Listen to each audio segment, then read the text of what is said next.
Ayun mga lods, nakita ko dito si ate na yan naglilimos. So dito bali simbahan to. So dito sa simbahan. So yan naglilimos siya pag may dumadaan yan inaabot niya yung baso niya. Yan, nangingi siya ng limos. So ito yung mga taong magandang tulungan. So PWD siya, naka-wheelchair siya. So ngayon, interviewin natin siya, tanungin natin siya, tsaka tulungan natin siya. Okay, ayan. Sige, tara mga lods, puntahan natin. So, interviewin natin sa ate. Tara mga lods. Mga lods, kasama ko ngayon si Ate Judy. Yun, kung nakita nyo kanina sa video, yun nga, naglilimos siya. So, ayun. Hello Ate Judy. Hello po, okay kayo Ate Judy? Hello po. Ayan, si Ate Judy. Ayan, Ate Judy, ilang taon na kayo? 50 po. Ano? 50. Ayun, 50 years old si Ate Judy. Ate Judy, madalas kayo dito naglilimos sa simbahan? Isang araw na dito, kahapon wala. Kahapon wala. Kubaw. So, araw-araw may ano pa kayo? Sa isang araw po, nakamagkano po kayo? Hindi nga, may kalaban ako eh. Ay, may kalaban? Anong kalaban? May gumagaya sa akin. Ha? Tatlo, minsan 5. Anong gumagaya? Hindi sa totoong PWD, ganun? Oo, may lalaki Nagkukunwari? naka-wheelchair pero dito tayo pilay siya. Ay, grabe yan. Yan mga lods, Ito yan sa mga... Pilay, naka-wheelchair lang siya. Ayun. Ilang dalawa, babae at lalaki. Nakita naman polis. Sabi Ah, ng babae, dito tayo pilay yun. ay, grabe. Oo. Grabe mga lods. Ito, sa... Para bigyan siya ng pera. Ito mga lods. Mama, niniwala kayo. Dito to, pilay sila. Iba dyan. Modus. Tapos ng isa, yung tambol. Kunyari, bibilang pagkain, gamot, hindi pala, sinusugal lang. Ayun. So- Ito yung sinasabi ko, hindi ako nang susungalay. Ako, binibili ko pagkain, binibili ko gamot ko. Bakit nagagamot kayo? Anong sakit niyo po? Sa buto ko po. Ayun sa buto. Ayun mga... Pagkain ko. Ayun mga lods, baka ito i-klaro ko lang. Yun nga sabi ni Ate Judy, meron siyang kalaban daw na naglilimos, hindi naman daw pilay. So kunwaring pilay. So ito, pakita ko sa inyo mga lods, ito yung ni Ate Judy. So ito po siya pa. Ayun. Ayun, pakita mo Ate Judy. Dito pilay ako yun. Ayun, grabe yung paa ni Ate Judy. Maliit talaga. So ayun. So inborn po yan, Ate Judy. Ayun, inborn po kay Ate Judy na pilay siya. Pagking pilay ako, nadudulas ako. Nadudulas. Yan, So, sumunod pa ako. ayun, nadulas siya at nasiminto din yung paa niya. So, ngayon Ate Judy, anong oras po kayo dito nag-start naglimos kanina? Yan ang siguro, 2. Alas 2 ng hapon. So, anong oras kayo umuwi? Ako, Alas alas 8. 8 ng gabi. So, mula alas 2 hanggang alas 8, nakamagkano kayo niyan? Hindi pa ako sigurada kasi bibili pa kasi ang pagkain. Pagkaan, depende sa bigay ng mga tao. Kasi baha kami, Ba? bahay namin. Nasira ba? Taga saan ba kayo? Diyan lang ako sa Unanas po. Anunas. Ito Anunas po. Dito sa Project? Lapit sa amin. Okay. Project 3. Bakit po? Sir, thank you po. Opo, ayun. Apa? Ayun, sige po. Okay. Sa mula alas 2 hanggang alas 8, nakamagkano kayo niyan? Halimbawa. Ano sa 200, sa 300 lang. So, yun mga lods, kung mga nalilikom niya sa paglilimos natin Judy sa 200 minsan, 300. Okay. Pag wala kita, Wala.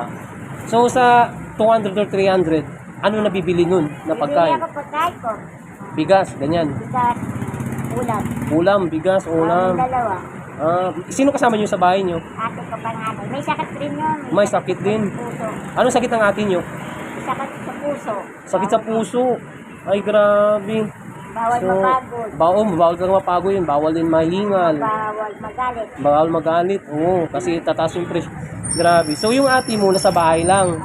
So, ngayon, ikaw, naglilimos, yun ang pangkain nyo araw-araw. Ate ko nga gumawa ng cellphone ng lalaki. Kumasi sa bahay namin. Oo. So, grabe. Wala tuloy siya cellphone. Kawawa naman. So, ngayon, pag nasa Cubao ka, nag-wheelchair ka, paano ka nakakasakay? Nag-wheelchair, inalo mo lang ng kamay mo? May tinutulong ako sa taxi. Sasakay ako taxi. Nagta-taxi po kayo. Ayun, nagtataxi si Ate Judy. Yan, yung mga load si Ate Judy, 50 years old. So, ayun Ate Judy.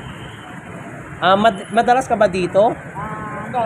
Martes lang saka Sabado. Martes saka Sabado. Ayun mga lods, Martes saka Sabado. Sige Ate Judy, kung alam mo yung schedule mo Martes or Sabado, Miyerkules ngayon At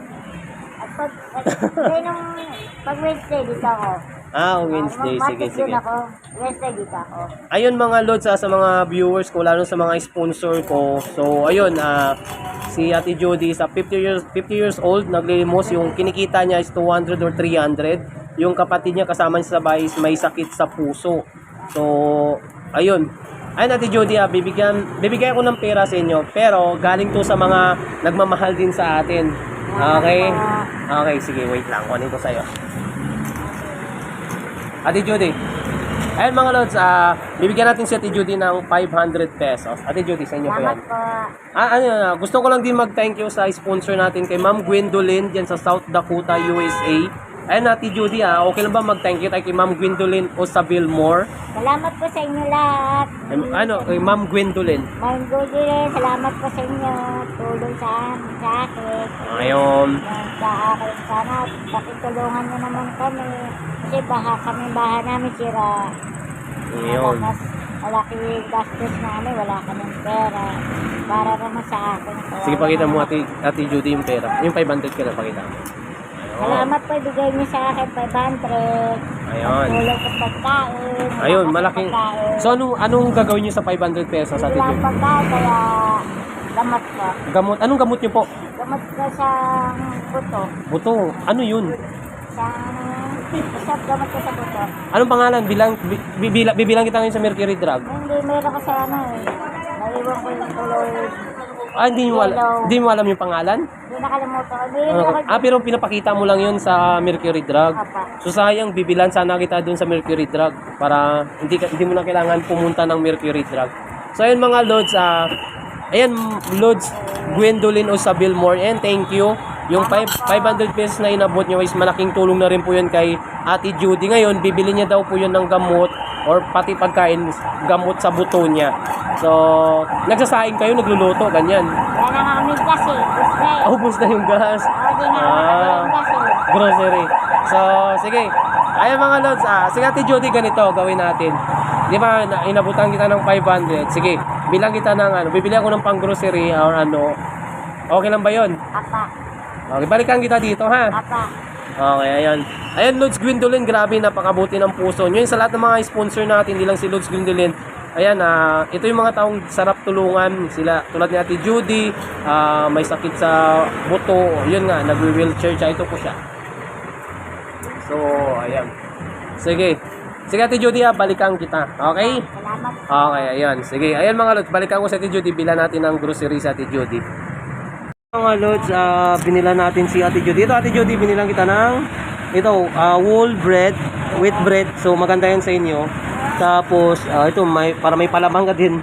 Margarine. Tapos ito Bear Brand para sa gatas kasi 'di ba sa buto nyo. Apa. So yun, Milo tsaka Birch Tree. Yan mga Birch Tree. So yan sa Ate Judy, sana makatulong sa inyo yan.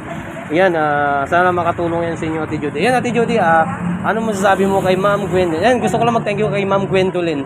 Salamat po, Gwendolyn. Gwendolyn, ayun, thank you. Pagtulong mo sa akin. Ayun mga Lods, ito, yung ano ni Ate Judy. So ayun Ate Judy, thank you sa inyo. At least yan, ingat din palagi sa araw-araw na Okay, kunin niyo Ate Judy, sa inyo na yan. Okay. Doon lang ako sa Cubao bukas.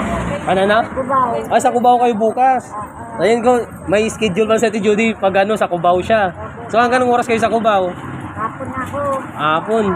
RCBC ako doon.